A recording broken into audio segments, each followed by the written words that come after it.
Everybody who is deployed at some stage or another, they are going to be a little bit different when they come back. Maybe not to the extent of suffering from post-traumatic stress, but different. I think so.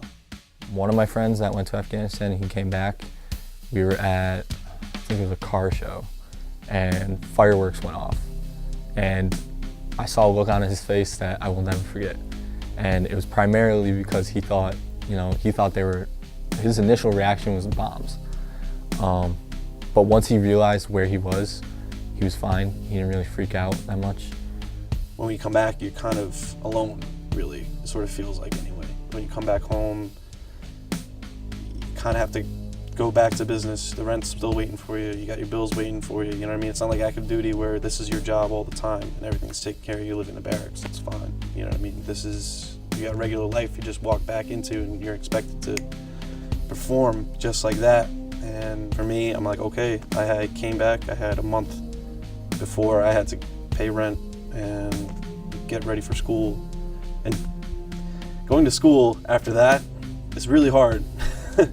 Focus is so hard to keep. It feels like you have ADD all the time, but your mind just keeps going back and wandering here, that, it's tough. There were a lot of bombs where explosives would be packed in cement trucks or tanker trucks. And those were very common vehicle-borne improvised explosive devices, called VBIDs for short. And I personally was never hit with one of those, but there were a lot of stories of folks who were, and just made me nervous every time I saw one when I was downrange. And that feeling of unease carried back over at home. Coming back from Iraq, there's two ways to look at things. First of all is the way that I see myself. What do I see in myself? And honestly, I didn't feel tremendously different. There were some things I noticed about myself that were different, particularly, and the biggest thing to me was when driving. I drive very differently than I did prior to the deployment. Least favorite part is the human sacrifice. It's a business where when the best of things happen, it's great.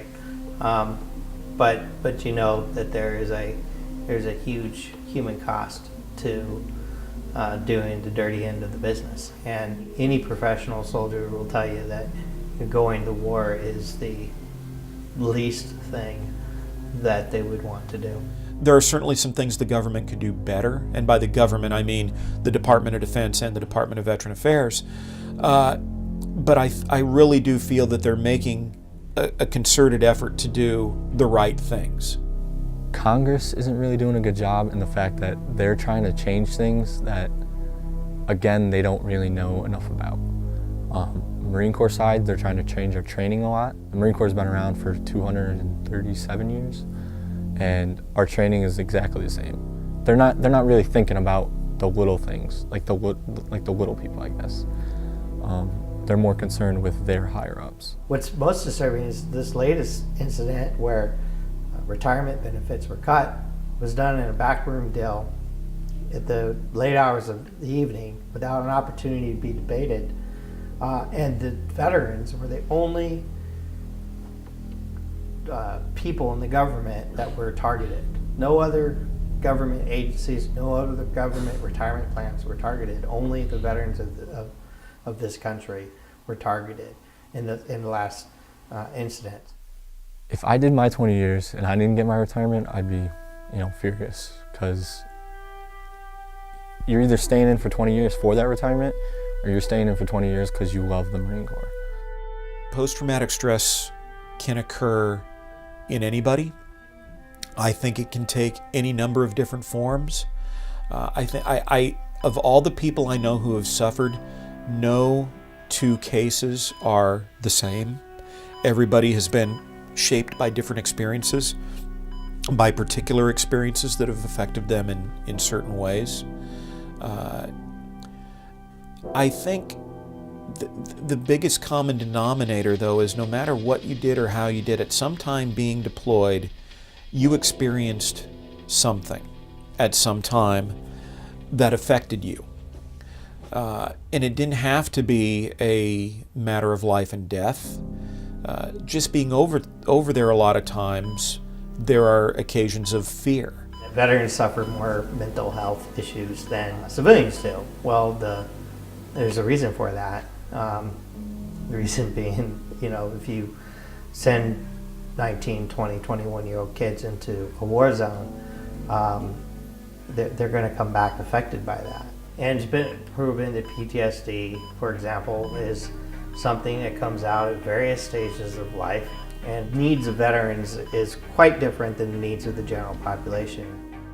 Any night, there's between 200,000 and 300,000 veterans sleeping out on the street. At the Supportive Services for Veteran Families, we help homeless veterans or veterans who are at risk of becoming homeless through temporary financial assistance, case management, help them find a job.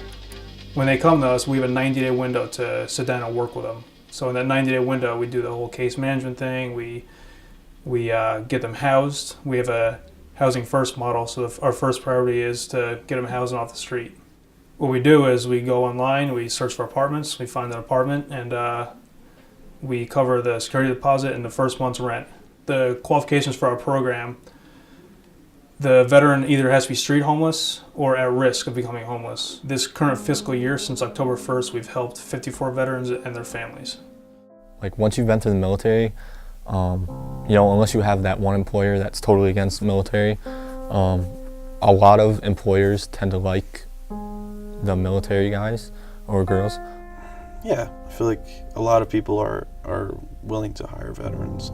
They want to hire veterans because they know our work ethic is very rigid. So like, yeah, we're gonna get a quality person here. Unless the guy was just not a good soldier, then yeah, 9 times out of 10 they're gonna get a good quality worker. Well, what we're looking to do is a lot of veterans are moving into new careers, and our flagship area is focused on culinary hospitality. I'm going to use that as an example.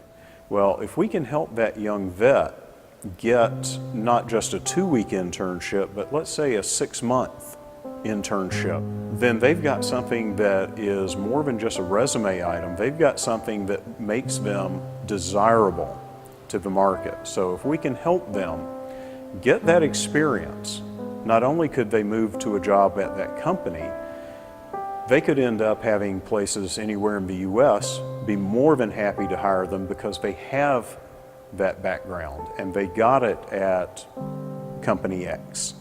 There's a vast misunderstanding and gap between those people who actually serve and those who do not.